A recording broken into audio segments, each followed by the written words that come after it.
Welcome to GTPL news. ముందుగా headlines చూద్దాం.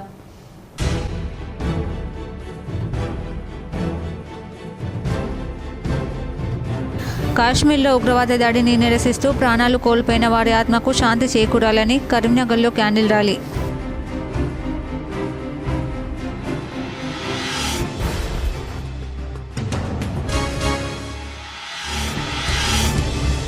కరీంనగర్లో ఘనంగా మహారుద్ర శ్రీ సూక్త లక్ష పుష్పార్చన. హాజరైన తొగుట పీఠాధిపతి శ్రీ శ్రీ శ్రీ మాధవానంద సరస్వతి స్వామితో పలువురు బ్రాహ్మణులు.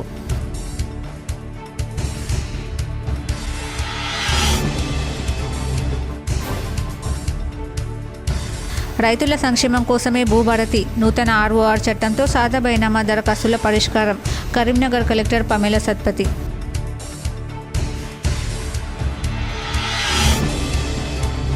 కరీంనగర్లో హెడ్ నర్స్ అనుమానాస్పద స్థితిలో మృతి. ఇంజెక్షన్ తీసుకుని ఆత్మహత్య చేసుకుందంటున్న స్నేహితులు. హత్యనని పోలీసులకు ఫిర్యాదు చేసిన పేరెంట్స్.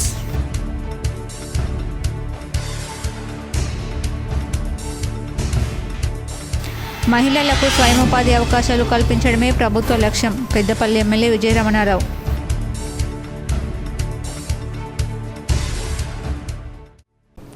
జమ్మూ కాశ్మీర్లో ఉగ్రవాదుల దాడి హేయమైన చర్య అని పెద్దపల్లి ఎమ్మెల్యే చింతకుంట విజయరమణారావు అన్నారు. ఉగ్రవాదుల దాడిలో మరణించిన హిందూ యాత్రికుల ఆత్మకు శాంతి చేకూరాలని సుల్తానాబాద్లోని తెలంగాణ చౌరస్తా వద్ద ఉగ్రవాదుల దిష్టిబొమ్మను దహనం చేశారు. ఉగ్రవాద మతోన్మాద దాడిని తీవ్రంగా ఖండిస్తున్నామని తెలిపారు. దేశ ప్రజలంతా ఒక్కతాటిపైకి రావాల్సిన సమయం వచ్చిందన్నారు. ఈ ఘటనలో మరణించిన 28 మంది యాత్రికుల ఆత్మకు శాంతి చేకూరాలని వారి కుటుంబాలకు ఎమ్మెల్యే విజయరమణారావు ప్రగాఢ సానుభూతి తెలుపుతూ సంతాపం వ్యక్తం చేశారు. ఈ కార్యక్రమంలో కాంగ్రెస్ నాయకులు, కార్యకర్తలు పాల్గొన్నారు. కాశ్మీర్లో పర్యాటకులను విచక్షణారహితంగా దాదాపు 30 మంది రైతులకు కాల్చి చంపడం, మరి కాంగ్రెస్ పార్టీ పక్షాన మా సోదరులు వైశ్య సంఘం నుండి కూడా ఒక పెద్ద ఎత్తున రావడం జరిగింది. అందరం కూడా మరి దీన్ని ముక్తకంఠంతో ఖండిస్తూ ఉన్నాం. భవిష్యత్తులో ఇటువంటి జరగకుండా కేంద్ర ప్రభుత్వం నరేంద్ర మోడీ గారు తప్పకుండా చర్యలు తీసుకోవాలా. మరి ఇప్పటికే దేశంలో ఉన్నటువంటి కాంగ్రెస్తో సహా అన్ని రాజకీయ పక్షాలు మరి ప్రజలంతా కూడా ముక్త కంఠంతో ఇవాళ ఖండిస్తూ ఉన్నారు.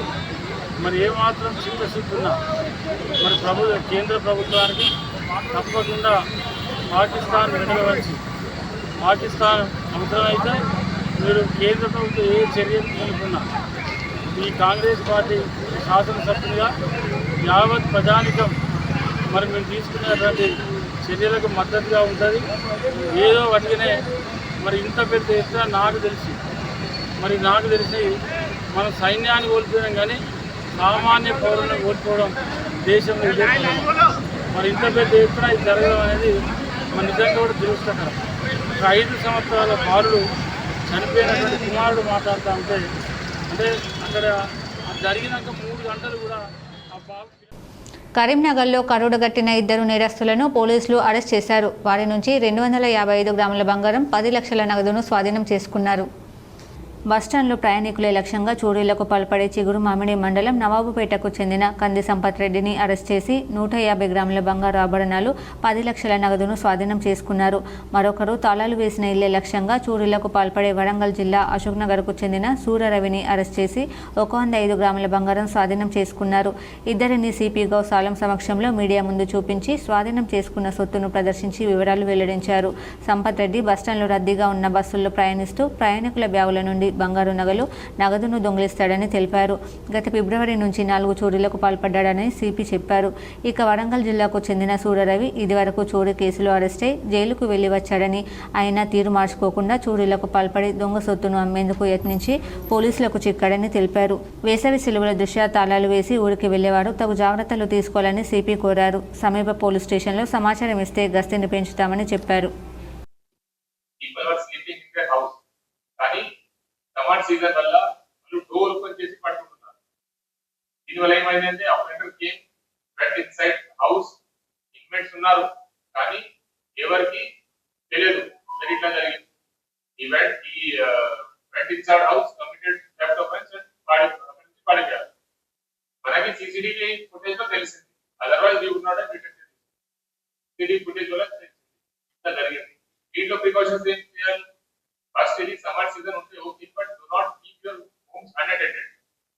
keep your doors locked. అది కూడా note our officers are keeping awareness about citizens and all these things. These precautions have to be taken. Second, మన CCTV చాలా important. All public places లో ఇప్పుడు regular city smart under smart city చాలా ఇది pollution జరిగింది. Till all public places will not be covered in this, and individual private places also will not be covered. But Telangana police ఒకటి న్యాయం చేద్దాం ఒక project ఉంది CCTV. General citizens are requested at least better 1-2 CCTV cameras పెట్టి అది కూడా deterrence లాగా it will work. Preventive action చాలా important. Detection ఏమి చేస్తాం హార్డ్ వర్క్ చేసి it will detect, but main thing is offense prevent చేస్తే అప్పుడు బెటర్ ఉంటుంది. Otherwise the victim has to suffer so much of pain. First their valuable property will go, they have to approach police station, they have to follow up, then మన వాళ్ళు కూడా order పట్టుకుంటారు, 1-2 months పడుతుంది, పట్టుకున్న తర్వాత recovery అవుతుంది, they will be again called to police station, identification of property కోసం papers పెడతారు. But prevention of offense is always preferred over detection. దీనికోసం ఈ అన్ని precautions first when you are traveling, first buses what precautions to be taken. Second, importance of CCTV. Third, importance of reporting of offense. Bus stand, we have special outpost, police outpost there, and then on that time system you can have installed CCTV installed in houses. And lastly, summer season లో because of మహిళలకు స్వయం ఉపాధి అవకాశాలు కల్పించడమే ప్రభుత్వ లక్ష్యమని Peddapalli MLA Vijaya Ramana Rao పేర్కొన్నారు. పెద్దపల్లి జిల్లా సుల్తానాబాద్లో ఇందిరాగాంధీ మహిళా శక్తి ద్వారా 42 మంది మహిళలకు ఉచిత కుట్టు మిషన్ శిక్షణను అందించడమే కాక సుల్తానాబాద్ పట్టణంలో పారిశుద్ధ నిర్మూలన కొరకు పురపాలక సంఘానికి 62 లక్షల రూపాయలతో 2 ట్రాక్టర్లు, మినీ వ్యాన్లు, ఆటోలను మున్సిపల్ కార్యాలయానికి ఎమ్మెల్యే విజయరమణారావు అందజేశారు.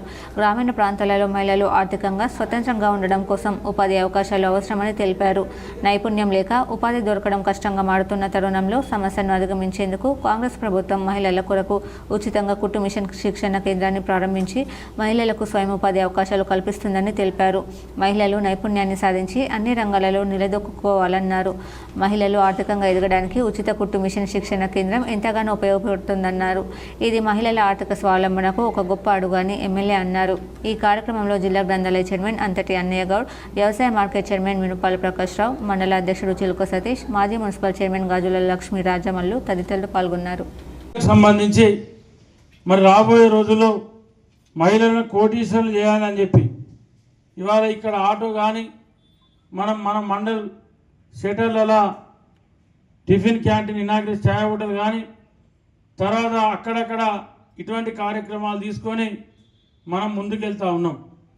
మరి ఇటువంటి క్రమంలో ఇంకా ఏదైతే మహిళా సోదరి మనులు మన ఇందిరా క్రాంతి పథకం కింద ఏమేమి కార్యక్రమాలు ఎవరెవరైతే దరఖాస్తులు పెట్టుకున్నారో వాళ్ళందరికీ చేయూతనిచ్చే విధంగా మరి ప్రభుత్వం మొన్ననే వచ్చింది. 15 నెలలు, ఇది 16వ నెల. అంటే ఈ 15-16 నెలలు కూడా అంటే మహిళలకు ఏదో ఒకటి చేయాలని చెప్పి, మహిళలను కాపాడుకోవాలని చెప్పి, మహిళలను ధనవంతులను చేయాలని చెప్పి ముఖ్యమంత్రి రేవంత్ రెడ్డి గారు మరి గెలిచిన తెల్లారి నుండి కంకణం కట్టుకొని వాళ్ళ మహిళల కోసం కూడా, పేద కుటుంబాల కోసం కూడా ముఖ్యమంత్రి గారు పనిచేస్తూ ఉన్నారు. తెలంగాణ రాష్ట్ర ఉద్యమంలో సకల జనులతో పాటు జర్నలిస్టులు చేసిన కృషి పనితీరును రాష్ట్రం ఎప్పటికీ మరువరానిదని కోరుట్ల నియోజకవర్గ శాసనసభ్యులు డాక్టర్ కల్వకుంట్ల సంజయ్ అన్నారు. జగిత్యాల జిల్లా కోరుట్ల పట్టణంలోని శివసాయి గార్డెన్లో భారత రాష్ట్ర సమితి పార్టీ 25వ ఆవిర్భావ దినోత్సవం సందర్భంగా సమావేశం నిర్వహించారు. ఈ సందర్భంగా ఎమ్మెల్యే డాక్టర్ కల్వకుంట్ల సంజయ్ మాట్లాడుతూ 25 సంవత్సరాలుగా మీడియా ప్రతినిధులు, స్థానిక రిపోర్టర్లు తమతో వెన్నుదన్నుగా ఉండి ప్రజా సమస్యలపై ప్రాతినిధ్యం పోరాడి ప్రజలకు, ప్రభుత్వాలకు వారధిగా నిలవడంలో తమదైన పాత్ర పోషించి నియోజకవర్గ అభివృద్ధికి ఎనలేని సేవలు అందించారని, ఎప్పటికీ వారి సేవలను మరువమని ఆవిర్భావ దినోత్సవం సందర్భంగా గుర్తు చేసుకున్నారు. తెలంగాణ రాష్ట్ర ఉద్యమం కోసం మాజీ ముఖ్యమంత్రి కల్వకుంట్ల చంద్రశేఖరరావుతో పాటు సకల జనుల సమ్మెలో రాష్ట్ర ఏర్పాటు లక్ష్యంగా ఎలక్ట్రానిక్ మీడియా, ప్రింట్ మీడియాలో పనిచేసే తెలంగాణ రాష్ట్రంలో జరిగే ఉద్యమాన్ని ప్రతినిత్యం ప్రజలకు కళ్లకు కట్టినట్టుగా చూపించి తమదైన భూమికను పోషించారని ఆయన వ్యాఖ్యానించారు. కోరుట్ల నియోజకవర్గ అభివృద్ధి లక్ష్యంగా మీడియా ప్రతినిధులు ఎప్పటికప్పుడు ప్రజలకు ఉపయోగపడే వార్తలను సేకరిస్తే నియోజకవర్గ అభివృద్ధికి మరింత సహకారం అందించిన వారవుతారని ఎమ్మెల్యే డాక్టర్ సంజయ్ అన్నారు. అనంతరం వరంగల్లో 27న జరగబోయే పార్టీ ఆవిర్భావ సభను ఆశీర్వదించాలని ఆహ్వాన పత్రికలను అందజేశారు.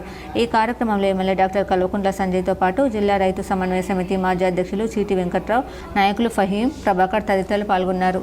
ఇవాళ శుభ సందర్భంగా చాలా రోజులైంది ఈ మధ్య మా ప్రెస్ మిత్రులందరితో కలిసి భోజనం చేయలేదని చెప్పి, అందుకొరకే ఒక శుభ సందర్భంగా అందరు కలిసిమెలిసి భోజనం చేయాలి కాబట్టి బీఆర్ఎస్ పార్టీ 25వ ఏట అడుగుపెడుతున్న సమయంలో మీ అందరితో కలిసి ఆ ఆనందాన్ని పంచుకుందామని చెప్పి, అదేవిధంగా 2001 నుంచి మీరు ఇచ్చిన ఆశీర్వాదంతో, మీరిచ్చిన ధైర్యంతో తెలంగాణ ఉద్యమం కానీ, ఆ తర్వాత తెలంగాణ రాష్ట్ర ప్రభుత్వం ఏర్పడడంలో ఆ రోజు ముందుండి నడిపించి, ఆ రోజు మీరు రాసిన రాతలతోని, మీరు పంపించిన మెసేజ్తోని ధర్మాలు వల్లించినంత మాత్రాన లాభం లేదని, వాటిని ఆచరించినప్పుడు మాత్రమే ధర్మ సంస్థాపన సాకారం అవుతుందని తొగుట పీఠాధిపతి శ్రీ శ్రీ శ్రీ మాధవానంద సరస్వతి స్వామి అన్నారు. కరీంనగర్లోని శ్రీ గణేశ శారద శంకరాలయంలో అఖిల బ్రాహ్మణ సేవా సంఘం ఆధ్వర్యంలో 3 రోజులుగా మహారుద్ర శ్రీ సూక్త లక్ష పుష్పార్చన కార్యక్రమం వైభవంగా నిర్వహిస్తున్నారు. ఈరోజు తొగుట పీఠాధిపతి శ్రీ శ్రీ శ్రీ మాధవానంద సరస్వతి స్వామి పాల్గొన్నారు.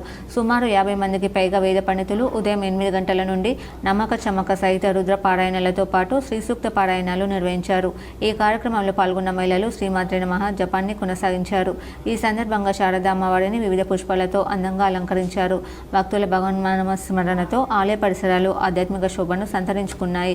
ఈ సందర్భంగా స్వామివారు మాట్లాడుతూ ధర్మసూత్రాలు, ప్రవచనాలు విన్నంత మాత్రాన లాభం లేదని, వాటిని ఆచరించినప్పుడు మాత్రమే ధర్మ సంస్థాపన కొనసాగుతుందన్నారు. దేవాలయాల్లో దేవతలను పూజించే మనం ప్రత్యక్ష దేవతలైన తల్లిదండ్రులను విస్మరించడం సరికాదని సూచించారు. తల్లిదండ్రులతో పాటు తోడబుట్టిన వారందరితో ప్రేమపూర్వకంగా మెదలడం ప్రతి ఒక్కరూ అలవర్చుకోవాలని అభిప్రాయపడ్డారు. ఈ కార్యక్రమంలో అఖిల బ్రాహ్మణ సేవా సంఘం కరీంనగర్ అధ్యక్షులు కస్బా ఉమేశ్వరరావు, శ్రీ గణేశ శారద శంకరాలయం కమిటీ అధ్యక్షులు బండపల్లి ఉపేందర్ శర్మ, ప్రధాన కార్యదర్శులు రామక విఠల్ శర్మ, శ్రీనివాసరావు తదితరులు పాల్గొన్నారు. భగవదర్పణంగా చేయాలని అందరం అనుకుని ఆ భాగంగా మహారుద్రము, శ్రీ సూక్తాల యొక్క పారాయణము బ్రాహ్మణోత్తములందరూ కలిసి చేస్తున్నారు. 1000 కోట్ల శ్రీమాత్రే నమః అమ్మవారి సేవలో అందరూ తరించేందుకు చేయాలని అనుకున్నారు. అందులో భాగంగా అమ్మలందరూ కలిసి శ్రీమాత్రే నమః జపం చేస్తున్నారు. ఇవన్నీ బ్రహ్మాండమైనటువంటి రీతిలో పరమాత్మ యొక్క దివ్యమైన అనుగ్రహం కోసం చేస్తున్నాం.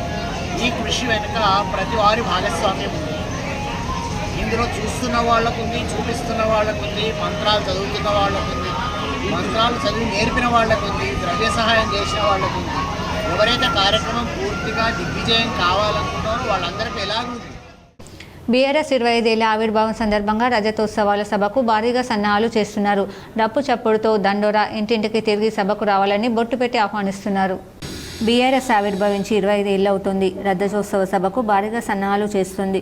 ఉమ్మడి కరీంనగర్ జిల్లాలోని హుస్నాబాద్ నియోజకవర్గం ఎల్కతుర్తిలో రేపు సాయంత్రం జరిగే రజతోత్సవ సభకు విస్తృత ఏర్పాట్లు చేశారు. కార్యకర్తల తరలింపుపై ప్రత్యేక ఆహ్వానాలు, గ్రామాల్లో దండోరాతో చాటింపు కార్యక్రమాలు చేపట్టారు.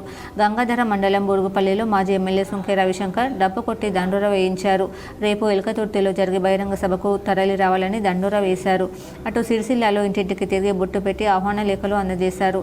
బీఆర్ఎస్ నాయకులు మాజీ కౌన్సిలర్ మాధవిరాజు ఆధ్వర్యంలో ప్రత్యేకంగా ఆహ్వాన లేఖలు ముద్రించి ఇంటింటికి పంపిణీ చేశారు. బొట్టు పెట్టి ఆహ్వాన లేఖలు అందజేసి సభకు రావాలని కోరారు. కరీంనగర్ నుంచి ఎల్కతుర్తి వరకు దారి పొడవునా స్వాగత తోరణాలు, గులాబీ జెండాలతో నింపేశారు పార్టీ నాయకులు. తేదీ 27/4/2025 ఆదివారం రోజున భారత రాష్ట్ర సమితి పార్టీ 25వ రజతోత్సవ కార్యక్రమానికి వరంగల్లో ఎల్కతుర్తి దగ్గర భారీ బహిరంగ సభ ఏర్పాటు చేసిండ్రు. గౌరవనీయులు తెలంగాణ జాతిపిత, తొలి ముఖ్యమంత్రి వర్యులు, తెలంగాణ సాధకుడు కేసీఆర్ గారి ఆధ్వర్యంలో సభ ఎల్కతుర్తి దగ్గర బ్రహ్మాండంగా జరగబోతా ఉంది. ఈ కార్యక్రమాన్ని మా 37వ వార్డు స్థానిక మాజీ కౌన్సిలరు దిడ్డి మాధవిరాజు గారి ఆధ్వర్యంలో విజయవంతం చేయడానికి రజతోత్సవ సభకు ఆహ్వాన పత్రిక అని చెప్పని ఒక కార్యక్రమాన్ని రూపొందించి కరీంనగర్ జైల్లో ఖైదీ షాదుల్ గుండెపోటుతో మృతి చెందాడు. వారం రోజుల క్రితం ట్రాక్టర్ చోరీ కేసులో నిందితుడిని అరెస్ట్ చేశారు. కరీంనగర్ జైల్లో రిమాండ్ ఖైదీ షాదుల్ గుండెపోటుతో మృతి చెందారు. మృతుడిది రాజన్న సిరిసిల్ల జిల్లా ముస్తాబాద్ స్వగ్రామం. ఈ నెల 18న ట్రాక్టర్ చోరీ కేసులో షాదుల్తో పాటు ముగ్గురు అరెస్ట్ అయ్యారు. రిమాండ్ ఖైదీగా కరీంనగర్ జైల్లో ఉన్న షాదుల్కు అర్ధరాత్రి గుండెపోటు రావడంతో జైలు అధికారులు ఆసుపత్రికి తరలించారు.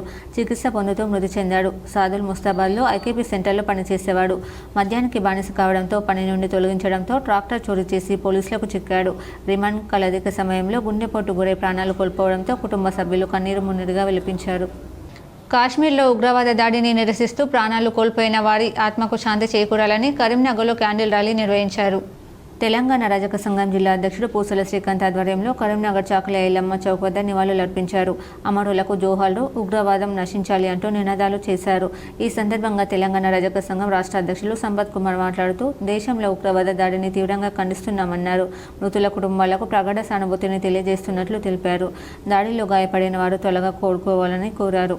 కుల మత ప్రాంత భేదాలు లేకుండా అన్నదమ్ములలా కలిసిమెలిసి బతుకుతున్న భారతదేశంలో మతం పేరుతో ఉగ్రమోకలు మరణ హోమం సృష్టించాలనుకోవడం అవివేకమన్నారు. పర్యాటకులను, సామాన్య ప్రజలను చుట్టుముట్టి పాశవికంగా హత్య చేసి గెలిచామనుకోవడం పిరికి పందల చర్యగా అభివర్ణించారు. దాడికి పాల్పడ్డ ఉగ్రవాదులను గుర్తించి కఠిన చర్యలు తీసుకోవాలన్నారు. ఈ కార్యక్రమంలో రజక సంఘం జిల్లా అధ్యక్షులు పూసల శ్రీకాంత్, నాయకులు కొల్లూరి కుమార్, కాల్వ మధుబాబు, రాచకొండ కొమరయ్య, జంగలపల్లి శంకర్ తదితరులు పాల్గొన్నారు. ఈ దేశంలో ఉగ్రవాదం అంతమొందించాలని చెప్తున్నప్పటికీ ఇలా జమ్మూ కాశ్మీర్లో ఉగ్రవాదులు చేసినటువంటి కుట్రలో ఈ యొక్క భారత్ అంతమొందించాలనే కుట్రలో భాగంగానే ఈరోజు కాశ్మీర్లో జరిగిన దాడిని తీవ్రంగా ఖండిస్తున్నాం. కరీంనగర్లో 81 మంది సీఎంఆర్ఎఫ్ లబ్ధిదారులకు ఎమ్మెల్యే గంగుల కమలాకర్ చెక్కులు పంపిణీ చేశారు. కరీంనగర్ ఎమ్మెల్యే క్యాంప్ కార్యాలయంలో జరిగిన కార్యక్రమంలో నియోజకవర్గంలోని 81 మందికి సీఎంఆర్ఎఫ్ కింద మంజూరైన 21,73,500 రూపాయల గల విలువగల చెక్కులను పంపిణీ చేశారు. ఆపదలో ఉన్న వారికి సర్కార్ మంజూరు చేసిన చెక్కులను లబ్ధిదారులకు అందజేసిన ఎమ్మెల్యేను లబ్ధిదారులు అభినందించారు. ఈ కార్యక్రమంలో పలువురు మాజీ కార్పొరేటర్లు, బీఆర్ఎస్ నాయకులు పాల్గొన్నారు. కరీంనగర్లో హెడ్ నర్స్ అనుమానాస్పద స్థితిలో మృతి చెందింది. ఇంజెక్షన్ తీసుకుని ఆత్మహత్య చేసుకుందని స్నేహితులు అన్నారు. కరీంనగర్లోని జ్యోతినగర్లో నివాసం ఉండే ఓ ప్రైవేట్ ఆసుపత్రిలో హెడ్ నర్సుగా పనిచేసే ఝాన్సీ అనుమానాస్పద స్థితిలో మృతి కలకలం సృష్టిస్తోంది. పెద్దపల్లి జిల్లా పాలితం గ్రామానికి చెందిన ఝాన్సీ కరీంనగర్లో ఓ ప్రైవేట్ ఆసుపత్రిలో హెడ్ నర్సుగా పనిచేస్తున్నారు. జ్యోతినగర్లో స్నేహితులతో కలిసి రూమ్లో ఉంటుండగా రాత్రి ఇంజెక్షన్ తీసుకుని సూసైడ్ చేసుకుందని రూమ్మేట్స్ తెలిపారు. ఆసుపత్రికి తరలించేలోపే ప్రాణాలు కోల్పోయిందని చెప్పారు. ఝాన్సీ పేరెంట్స్ మాత్రం ఆత్మహత్య కాదు, హత్యేనని పోలీసులకు ఫిర్యాదు చేశారు. మొన్న రాత్రి ఓ అబ్బాయితో ఫోన్లో మాట్లాడిందని రూమ్మేట్స్ తెలిపారు.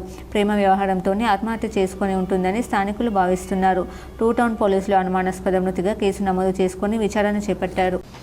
రైతుల భూ సమస్యలు పరిష్కరించి వారి సంక్షేమం కోసమే రాష్ట్ర ప్రభుత్వం భూభారతి చట్టం తీసుకొచ్చిందని కరీంనగర్ కలెక్టర్ పమిల సత్పతి అన్నారు. కరీంనగర్ రూరల్ మండలం కొత్తపల్లి మండలంలో భూభారతి చట్టంపై జరిగిన అవగాహన సదస్సుకు కలెక్టర్తో పాటు సూడా చైర్మన్ కోమటిరెడ్డి నరేందర్ రెడ్డి హాజరై మాట్లాడారు. ధరణి చట్టంలో సాదా బైనామా దరఖాస్తులను పరిష్కరించలేదని, భూభారతి చట్టంలో మాత్రం పెండింగ్లో ఉన్న సాదా బైనామా దరఖాస్తులను పరిష్కరించేలా ఏర్పాటు చేసినట్లు వివరించారు. ధరణి చట్టంలో మాదిరి కాకుండా నూతన చట్టంలో క్షేత్రస్థాయిలో సర్వే చేసి విచారణ జరిపిన తర్వాతే రిజిస్ట్రేషన్లు, మ్యూటేషన్లు చేయనున్నట్లు వివరించారు. ధరణిలో ఉన్న 33 మోడల్స్ కారణంగా రైతులు తమ భూ సమస్య దేని పరిధిలోకి వస్తుందో తెలియక కోర్టులు, కలెక్టరేట్ చుట్టూ తిరుగుతూ ఇబ్బంది పడేవారన్నారు. నూతన చట్టంలో మాత్రం 2 అంచెల అప్పీల్ వ్యవస్థ తీసుకొచ్చారని అన్నారు. భూమి సవరణల కోసం దరఖాస్తు చేసుకుంటే 60 రోజుల్లోగా సమస్య పరిష్కారం అయ్యేలా చట్టం రూపొందినట్లు వివరించారు. రైతులు తమ భూ సమస్యలకు తహసీల్దార్ వద్ద న్యాయం జరగలేదనుకుంటే ఆర్డీఓ వద్దకు, అక్కడ సంతృప్తి చెందకుంటే కలెక్టర్ భూమి ట్రిబ్యునల్ వద్దకు వెళ్లి అప్పీల్ చేసుకోవచ్చని పేర్కొన్నారు.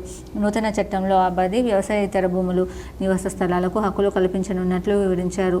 ఆధార్ మాదిరి భవిష్యత్తులో ఇబ్బందులు తలెత్తకుండా ప్రతి భూ మతానికి భూదార్ సంఖ్య కేటాయించినట్లు తెలిపారు.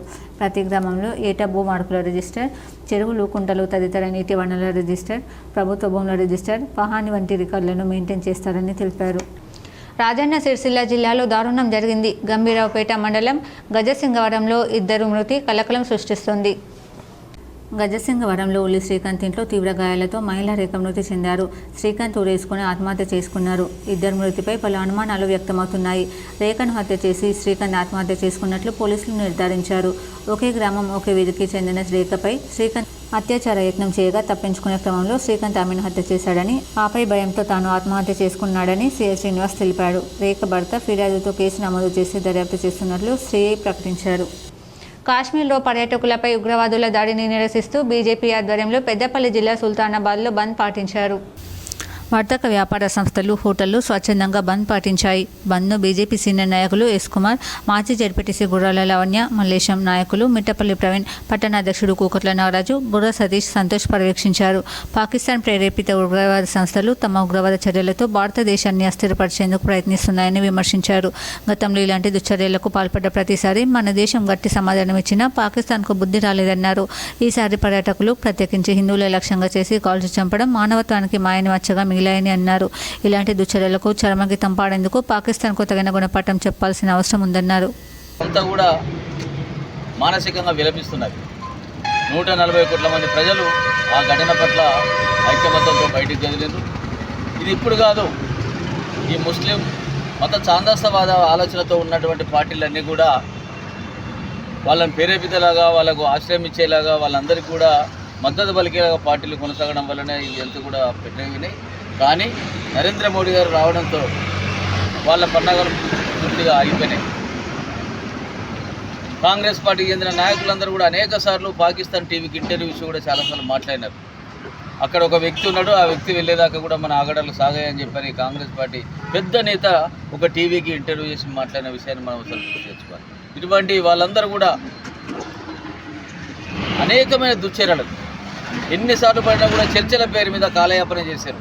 మన సైనికుల తలలు కొట్టి పట్టపెట్టలలో బట్టి బార్డర్లో విసిరేస్తే చర్చలకు రమ్మని పిలిచారు. కానీ మోడీ గారు వచ్చిన తర్వాత చెప్పినాడు. షేరిలింగంపల్లి నుండి వరంగల్కు 25 గులాబీ అంబాసిడర్ కార్లు వాహనాల ర్యాలీని ఎమ్మెల్సీ కవిత జెండా ఊపి ప్రారంభించారు. బీఆర్ఎస్ పార్టీ సిల్వర్ జూబ్లీ వేడుకల సందర్భంగా వినూత్నంగా 25 అంబాసిడర్ కార్లను గులాబీ రంగుతో ఆకర్షణీయంగా ఏర్పాటు చేసిన షేరిలింగంపల్లికి చెందిన బీఆర్ఎస్ నాయకులు రవి యాదవ్ను అభినందించిన బీఆర్ఎస్ ఎమ్మెల్సీ కవిత టీఆర్ఎస్ పార్టీ గుర్తు అయినటువంటి అంబాసిడర్ కారును గులాబీమయం చేసి 25 కార్లతో ఎల్కతుర్తి సభ ప్రాంగణానికి బయలుదేరిన రవి యాదవ్కు శుభాకాంక్షలు తెలియజేసిన ఎమ్మెల్సీ కవిత బంజారాహిల్స్లోని తన నివాసం నుండి 25 వాహనాల శ్రేణిని జెండా ఊపి ఎమ్మెల్సీ కవిత ప్రారంభించారు. కేసీఆర్ మీద, బీఆర్ఎస్ పార్టీ మీద రవి యాదవ్ చూపిస్తున్న ప్రేమ ప్రజల ఆదరణ పొందాలని మనస్ఫూర్తిగా కోరుకుంటున్నామన్నారు. పహల్గామ్ ఉగ్రవాదుల దాడికి వ్యతిరేకంగా హైదరాబాద్లో సీఎం రేవంత్ రెడ్డి మంత్రులతో కలిసి నిర్వహించిన కొవ్వొత్తుల ర్యాలీలో రాష్ట్ర ప్రభుత్వ సలహాదారు షబ్బీర్ అలీ పాల్గొన్నారు. జమ్మూ కాశ్మీర్ పహల్గామ్లో ఉగ్రవాదుల దాడిలో మరణించిన వారి ఆత్మశాంతి కలగాలని ప్రార్థిస్తూ హైదరాబాద్ నగరంలో పీపుల్స్ ప్లాజా నుండి నెక్లెస్ రోడ్లోని ఇందిరాగాంధీ విగ్రహం వరకు ముఖ్యమంత్రి రేవంత్ రెడ్డి మంత్రులతో కలిసి కొవ్వొత్తుల ప్రదర్శన ర్యాలీలో ప్రభుత్వ ర్యాలీ నిర్వహించారు. ఈ ర్యాలీలో రాష్ట్ర ప్రభుత్వ సలహాదారు షబ్బీర్ అలీ పాల్గొన్నారు. 16 నెలల పాలనలో ప్రజలను కాంగ్రెస్ ప్రభుత్వం రాచి రంపాన పెట్టిందని ఎమ్మెల్సీ కవిత అన్నారు. హైడ్రా మూసి పేరుతో పేద ప్రజల మీదకి బుల్డోజర్లు పంపిందని, లగచల్ల బంజారా ఆడబిడ్డలపై అర్ధరాత్రి వేళ అఘాయిత్యాలకు ఓడగట్టిందని, సర్కారు దుశ్చర్యకు అడ్డంకిగా ఉన్నారని, బంజారా యువతపై 3rd డిగ్రీ ప్రయోగించిందని తెలిపారు. రేవంత్ రెడ్డి ప్రభుత్వం సాగించిన ఈ రాక్షస కాండను జాతీయ మానవ హక్కుల కమిషన్ నిర్ధారించిందని పేర్కొన్నారు. కరెంట్ పోయిందని సోషల్ మీడియాలో పోస్ట్ పెడితే అరెస్టులు చేస్తున్నారని, వేధింపులకు గురి చేస్తూ బెదిరింపులకు పాల్పడుతున్నారని మండిపడ్డారు. పచ్చని అడవిని సర్వనాశనం చేస్తున్నారని సెంట్రల్ యూనివర్సిటీ విద్యార్థులు నిరసనకు దిగితే వారిపై లాఠీల మూతలు, అక్రమ కేసులు, అరెస్టులతో విధించారని ఎమ్మెల్సీ కవిత తెలిపారు. ఈ హైదరాబాద్ పర్యటనలో ఎస్సీయూను సందర్శించి లాఠీ దెబ్బలు తిన్న, వేధింపులకు గురైన విద్యార్థులను పరామర్శించాలని రాహుల్ గాంధీకి సూచించారు. తెలంగాణ ప్రజలు సోనియా గాంధీని, మీ సోదరి ప్రియాంక గాంధీని మిమ్మల్ని నమ్మి అధికారం ఇస్తే ఉమ్మడి రాష్ట్రంలో కన్నా తీవ్ర నిర్బంధం, అణచివేతను బహుమతిగా ఇచ్చారని విమర్శించారు. బీహార్లో విద్యార్థుల గోడు వినాలని వారి పక్షాన గలమెత్తిన మీరు తెలంగాణలో గ్రూప్ 1 అభ్యర్థుల ఆందోళనపై ఎందుకు మౌనంగా ఉన్నారని ప్రశ్నించారు. మీరు సోనియా గాంధీ ఇచ్చిన 6 గ్యారంటీల పరిస్థితి ఏమిటని ఎమ్మెల్సీ కవిత నిలదీశారు. డిసెంబర్ 9, 2023న రైతులకు 2 లక్షల రుణమాఫీ చేస్తామని ఇచ్చిన హామీని సగానికి పరిమితం చేశారని, దేశానికి ఆదర్శంగా నిలిచిన రైతు బంధు పథకానికి తూట్లు పొడిచి ఆ పథకాన్ని నిర్వీర్యం చేశారని, అయినా మీ పార్టీ ముఖ్యమంత్రి రేవంత్ రెడ్డిని నిలదీయరెందుకు అని అడిగారు. కళ్యాణ లక్ష్మితో పాటు తులం బంగారం ఏమైంది? మహిళలకు నెలకు 2500 రూపాయలు ఏమయ్యాయి? 18 ఏళ్లు నిండిన ఆడపిల్లలకు స్కూటీలు ఎప్పుడు ఇస్తారు? 6 గ్యారంటీలు, 420 హామీలను ఎప్పుడు అమలు చేస్తారని ప్రశ్నించారు. ఎర్రబుక్కు పట్టుకొని రాజ్యాంగాన్ని రక్షించాలంటూ దేశమంతా తిరిగే మీరు తెలంగాణలో మీ ముఖ్యమంత్రి రేవంత్ రెడ్డి మానవ హక్కులను మంట కలుపుతూ దమనకాండ కొనసాగిస్తూ ప్రజాస్వామ్యాన్ని అపహాస్యం చేస్తుంటే ఎందుకు మౌనంగా ఉన్నారు? మీ మౌనం దేనికి సంకేతమని నిలదీ కేసీఆర్ సర్కార్ నాసిరకం పనులతో కాళేశ్వరం ప్రాజెక్టులను నాశనం చేశారని మంత్రి ఉత్తమ్ కుమార్ రెడ్డి ఆరోపించారు. మేడిగడ్డ, అన్నారం, సుందిళ్ల బ్యారేజ్లకు ప్రమాదం ఉందని ఎన్డీఎస్ఏ రిపోర్ట్ చెప్పిందని అన్నారు. ఇవాళ హైదరాబాద్ SICC భారత్ సమ్మిట్ ఆవరణంలో మీడియాతో మాట్లాడిన ఆయన ఇలా లక్షల కోట్లు వృధా చేస్తే ఇతర దేశాల్లో కఠిన శిక్షలు పడేవన్నారు. మేడిగడ్డ అన్నారం సుందిళ్ల నిరుపయోగంగా ఉన్నా కూడా రాష్ట్రంలో అత్యధిక పంట పండిందని, యాసంగిలో 127 లక్షల మెట్రిక్ టన్నుల ధాన్యం పండిందని చెప్పారు. రాష్ట్రంలోని ప్రాజెక్టులకు అనుమతుల విషయంలో ఏడాదిన్నరగా మేం చేసిన కృషి ఫలించిందని ఉత్తమ్ అన్నారు. సీతారాం సాగర్, సీతమ్మ సాగర్ ప్రాజెక్టులకు కేంద్రం అనుమతి ఇచ్చిందని, తెలంగాణకు ఇది పెద్ద ముందడుగు అని తెలిపారు. దశాబ్ద కాలంలో సాధించలేనిది మేము ఏడాదిన్నరలోనే సాధించామన్నారు. ఈ 2 ప్రాజెక్టులతో ఉమ్మడి ఖమ్మం జిల్లా రైతులకు ఉపయోగకరం అవుతాయన్నారు. పోలవరం బ్యాక్ వాటర్తో జరిగే నష్టాన్ని భర్తీ చేసేందుకు అవసరమైన పరిహారం, ప్రొటెక్షన్ వాల్ నిర్మాణానికి కేంద్ర ప్రభుత్వం నిధులు ఇవ్వాలని డిమాండ్ చేశారు. రాజీవ్ యువ వికాసం పథకం కింద మంజూరు చేసే యూనిట్లకు బ్యాంకు లింకేజీని ప్రభుత్వం తప్పనిసరి చేసింది. రాయితీ పోను మిగతా వాటా భరించేందుకు లబ్ధిదారు సిద్ధంగా ఉన్న యూనిట్లు మంజూరు చేయకూడదని నిర్ణయించింది. ఇటీవల SC, ST, BC మైనార్టీ జిల్లా సంక్షేమాధికారులతో నిర్వహించిన సమీక్ష సమావేశంలో ఈ మేరకు స్పష్టత ఇచ్చింది. క్షేత్రస్థాయిలో పరిశీలన తర్వాత అర్హుల జాబితాను బ్యాంకులకు పంపించి ఆ యూనిట్లకు బ్యాంకు లింకేజీ తప్పనిసరి చేయాలని సూచించింది. యువ వికాసం పథకం కింద రాష్ట్ర వ్యాప్తంగా 23 లక్షల దరఖాస్తులు వచ్చాయి. ఇందులో కేటగిరీ 1 కింద 50,000 విలువైన యూనిట్కు 100% రాయితీ ఉంది. బ్యాంకు లింకేజీ లేకుండా ఈ రుణాన్ని అమలు చేయాలని ఇప్పటికే ప్రభుత్వం నిర్ణయించింది. కేటగిరీ 2, 3, 4లలో యూనిట్ వ్యయంలో రాయితీ తీసివేయగా లబ్ధిదారు వాటా కింద బ్యాంకు రుణం తీసుకోవాలి. కేటగిరీ 2 కింద యూనిట్ వ్యయం లక్షలో 10%, కేటగిరీ 3 కింద 1,00,000, 2 లక్షల వరకు 20%, కేటగిరీ 4 కింద 2 లక్షల నుంచి 4 లక్షల వరకు 30% చొప్పున బ్యాంక్ లింకేజ్ తప్పనిసరి. గతంలో బ్యాంకు రుణాలు సకాలంలో మంజూరు కాకపోవడం, తప్పనిసరిగా లబ్ధిదారు ఇచ్చే రుణానికి పూచికత్తు పెట్టాలని చెప్పడంతో కొందరికి యూనిట్లు మంజూరైన, రాయితీ విడుదలైన పథకం అమలు కాలేదు.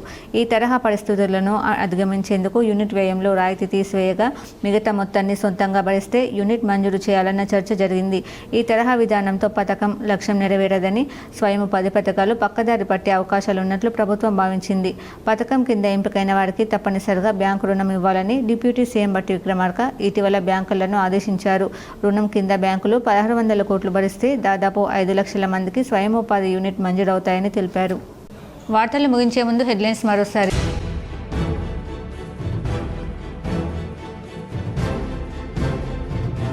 కాశ్మీర్లో ఉగ్రవాద దాడిని నిరసిస్తూ ప్రాణాలు కోల్పోయిన వారి ఆత్మకు శాంతి చేకూరాలని కరీంనగర్లో క్యాండిల్ ర్యాలీ.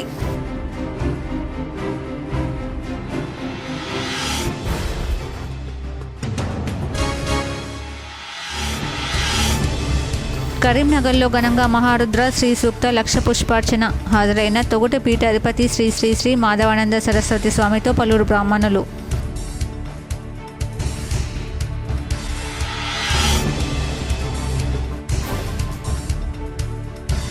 రైతుల సంక్షేమం కోసమే భూభారతి. నూతన ROR చట్టంతో సాదా బైనామా దరఖాస్తుల పరిష్కారం. కరీంనగర్ కలెక్టర్ పమేల సత్పతి.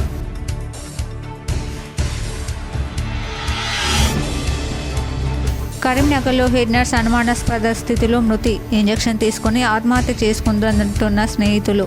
హత్యనని పోలీసులకు ఫిర్యాదు చేసిన పేరెంట్స్.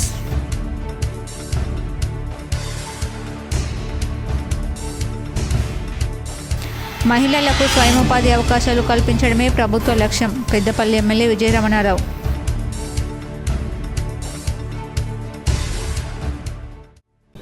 ఈ వార్తలు ఇంతటితో సమాప్తం. తిరిగి ప్రసారమయ్యే వార్తల్లో మళ్ళీ కలుద్దాం. అంతవరకు చూస్తూనే ఉండండి మీ GTP.